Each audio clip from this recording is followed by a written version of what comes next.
It's an interesting thing when you think of the developments that we've had over hundreds of years. There was an era where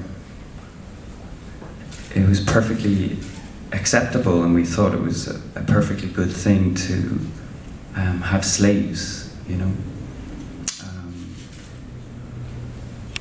The idea that somebody did your washing and somebody cooked your dinner and cleaned your garden and fetched things for you and did all the work for you that you didn't like, you know. And within the world there was this sense of like,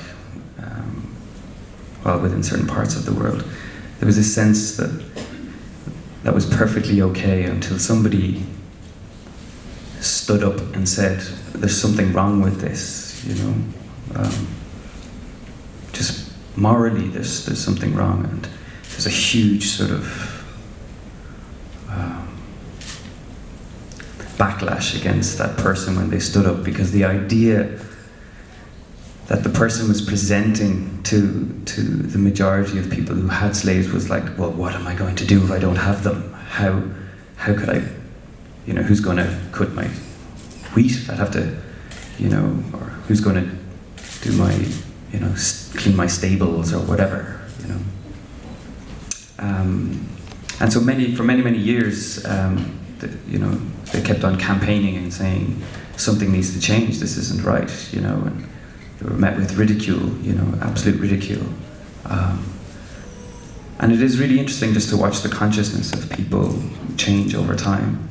And eventually it got to a point where, like, now if you say to somebody, you know, let's start up slavery again, most people's consciousness just doesn't click into a space where they would agree with that.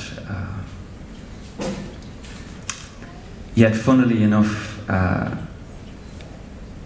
it seems in society that we've managed to make slaves out of ourselves over the last couple of years.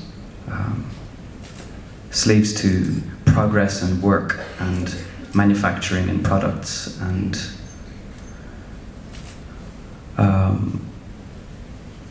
we have this really interesting path that we're on globally at the moment,